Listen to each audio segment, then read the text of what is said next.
জালিম সঞ্জয়কে এবার পুলিশের হাতে তুলে দিল আয়ুষ এবং ঈশান। হ্যাঁ বন্ধুরা, ভিডিওটা লাইক দিয়ে দেখতে থাকুন। যে মুহূর্তে কিনা কুসুম শিউরে উঠে ভয়ে আতঙ্কে কাঁপতে থাকে, ঠিক সেই মুহূর্তে আয়ুষ নিজের ব্লেজার খুলে যখন কুসুমের মান সম্মান রক্ষা করার জন্য যখন কুসুমকে জাপটে ধরে কুসুমকে ভরসা দেবো বলতে থাকে যে কুসুম তুমি একদম কাঁদবে না, একদম ঘাবড়াবে না, তুমি ভয় পাচ্ছ কেন বলো তো, আমি তো এই তো চলে এসেছি। আমি বলেছিলাম না যে তোমার বন্ধুরা তোমাকে সব ধরনের বিপদের হাত থেকে অবশ্যই রক্ষা করবে, তাহলে তুমি এত ঘাবড়াচ্ছ কেন বলো তো, কী হয়েছে? এটা কি আমাদেরকে স্বয়ং তোমার দেবীমা পাঠিয়েছে, তাহলে তোমার দেবীমা কাছে তোমাকে ফিরতে হবে না? তুমি এরকম মুখ চোখ নিয়ে ফিরবে বলো তো?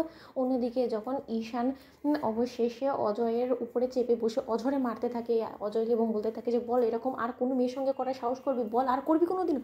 ঠিক সেই মুহূর্তেই যখন ঈশান বলতে থাকে যে বল আমাকে, তোকে এই কাজটা করার জন্য কে টাকার প্রলোভন দেখিয়েছিল, বল তার আসল নামটা বল, যদি না বলতে পারিস তাহলে আমার থেকে খারাপ কিন্তু কেউ হবে না। অন্যদিকে যখন আয়ুষ অবশেষে অজয়কে বেধড়ক মারধর করতে লেগে পড়ে এবং বলতে থাকে যে যদি আজকে নামটা না বলতে পারিস তাহলে আমার থেকে খারাপ কেউ হবে না। অন্যদিকে অফিসার বলতে থাকে যে স্যার আপনারা বরঞ্চ ওকে আমাদের হেফাজতে তুলে দিন এবং ওর মুখ থেকে ওর পেট থেকে কী করে কথা বার করতে হয় সে ব্যবস্থা আমাদের কাছে খুব ভালো করেই জানা আছে।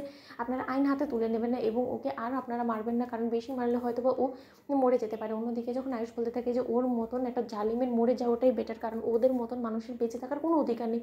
অন্যদিকে যখন আয়ুষ বলতে থাকে যে 1 মিনিট অফিসার, ঠিক সেই মুহূর্তেই যখন কুসুমকে আয়ুষ বলতে থাকে যে কুসুম তোমার প্রতি হওয়া সকল অন্যায় অবিচারের সকল নির্যাতনের জন্য তুমি অজয়কে নিজ হাতে শাস্তি দিতে চাও না?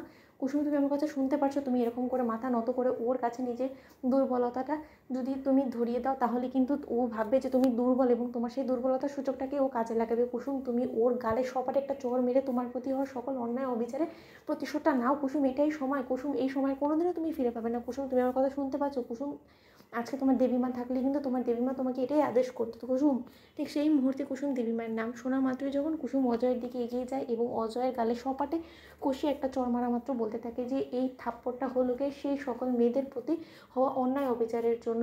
অন্যদিকে কুসুম আরও একটা চড় মেরে বলতে থাকে যে আর এই সকল মেয়েদেরকে দুর্বল ভেবে ওদের দুর্বলতার সুযোগটাকে কাজে লাগানোর জন্য এই চড়টা তোকে আমি মারলাম, যাতে করে কিনা আর কোনো দিনও তুই কোনো মেয়ের দুর্বলতার সুযোগটাকে কাজে লাগিয়ে কোনো মেয়ের সম্মান নিয়ে ছেলেখেলা করার দুঃসাহসটা না থাকা। অন্যদিকে আয়ুষ বলতে থাকি যে এই তো কুসুম দ্যাটস দ্য স্পিরিট, এই স্পিরিটটাকে তোমার মধ্যে আমরা দেখতে চেয়েছিলাম। অন্যদিকে যখন কুসুম বলতে থাকে যে তুই বলেছিলিস না যে আমি যদি এই বিয়ে থেকে সরে দাঁড়াই তাহলে হয়তো বা আমার বাবা বিষ খেয়ে মরবে, এবার বিষ খেয়ে মরার পালা তোর, আমিও দেখতে চাই যে তুই কী করে পৃথিবীতে বেঁচে থাকিস। আমার প্রতি যা কিছু হয়েছে হয়েছে, কিন্তু আর কোনো নারীর জীবন যাতে তোর মতন পুরুষ নষ্ট না করতে পারে সেই ব্যবস্থা এবার আমি নিজ হাতে করবো।